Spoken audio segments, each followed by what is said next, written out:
Hello everyone, welcome to my channel Beyond the Sewing Room. I'm Diane. So today I'm going to share with you another stash busting project. So again, I'm making another one for my mum.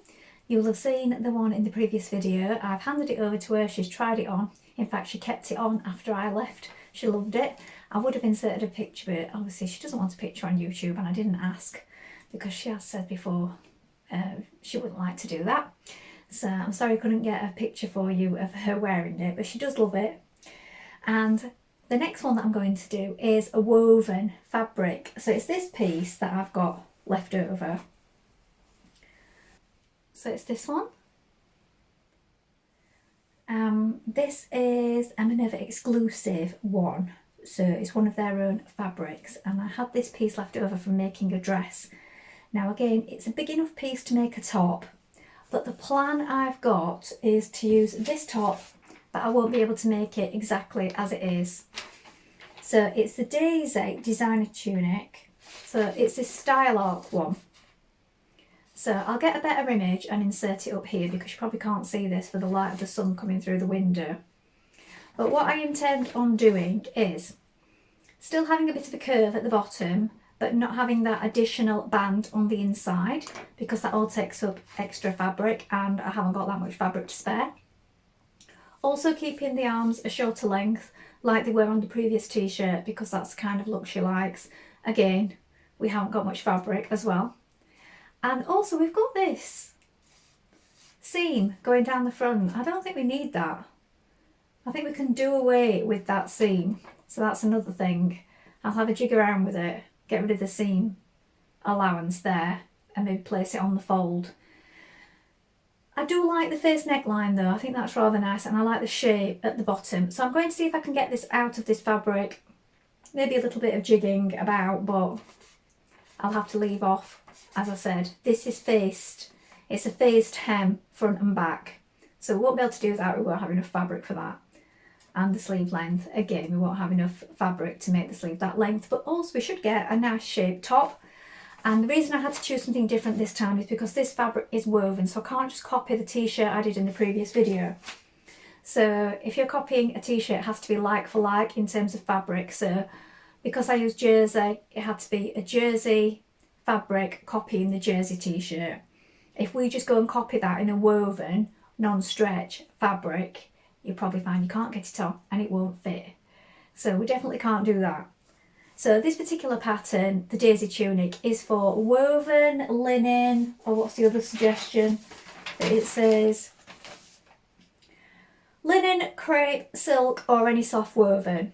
So this is a viscose challis, so this will be fine. So we'll have a go with this. So I'm going to get on with that now, and then I'll show you when it's all completed, and we'll have a little chat at the end. So here I've finished the top. And I've managed to keep the curved hem, as you can see, the mannequin. I'll move it down a little bit. So we have the points either side. I couldn't use the facing because I didn't have enough fabric. So I've just used black interfacing for the neck. And on the sleeves, just to give them a little bit of extra length, because we were working with scraps again, I've done a band look, so I've added a band to the bottom just to give them that bit extra length. So this one's got a nice floaty shape, so I hope she likes this one as well. And it's more of a dressy blouse than a t-shirt.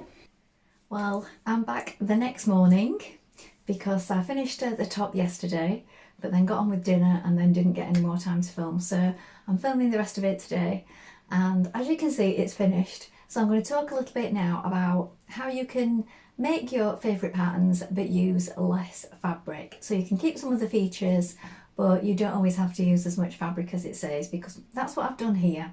So some of the things on this are different, but it's the same shape and that's what I wanted for my mum. So I wanted a different shape to the previous t-shirt, but I didn't want to have all the sort of fabric intensive details of the Daisy top. So I'll give you a better look, I'll flip it round and I'll also insert a couple of pictures what I've taken on the mannequin of it. So here is the top of it. As you can see, I've kept the round neckline, but I haven't done the deep facing because obviously that takes quite a bit of fabric. And as I showed in the previous little clip. I've put these little bands on because if you add a band and you've got a fabric elsewhere that you can add, this gives a little bit of length to your sleeve.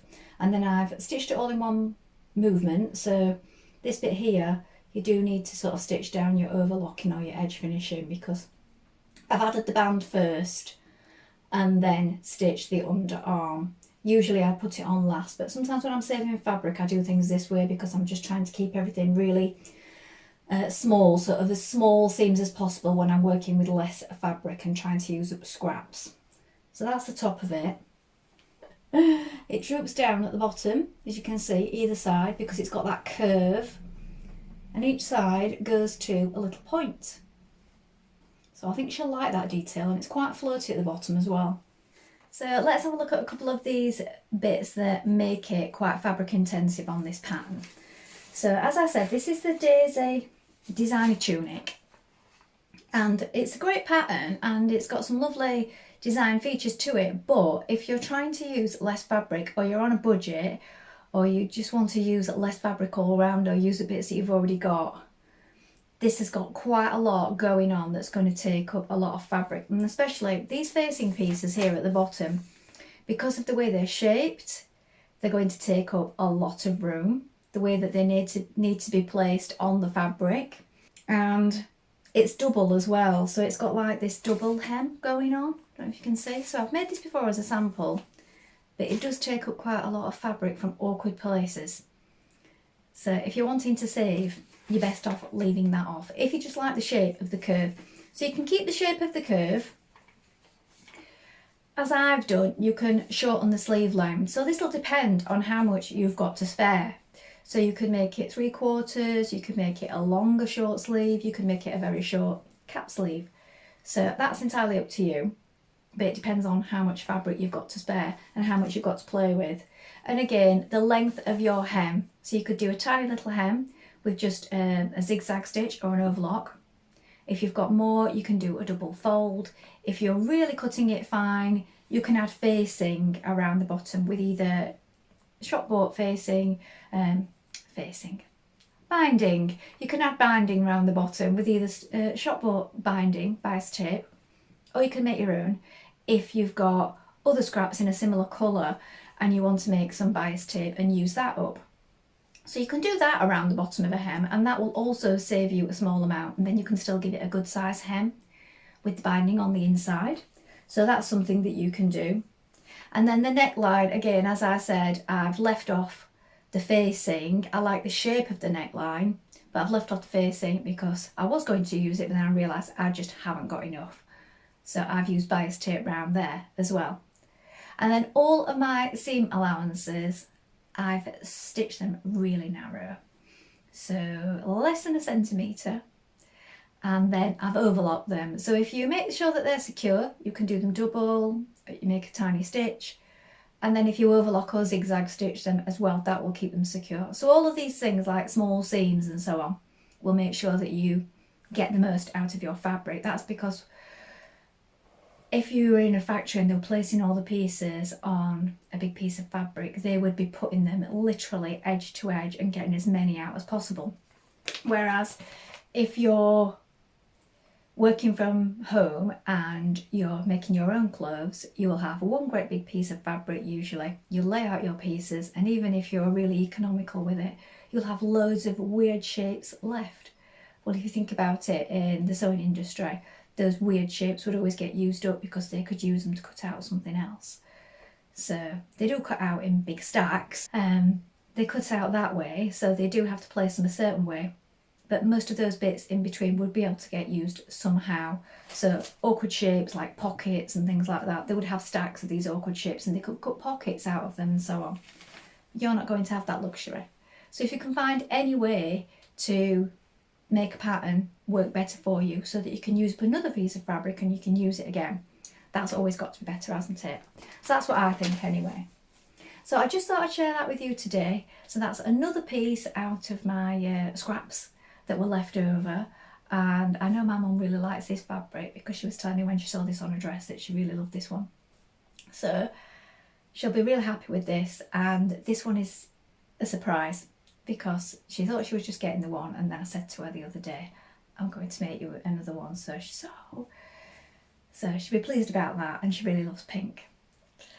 So thank you so much for watching today. Let me know in the comments below if any of these tips and tricks were useful to you, and any of them that you use already, or any that I've missed out that you use. I would love to hear about them.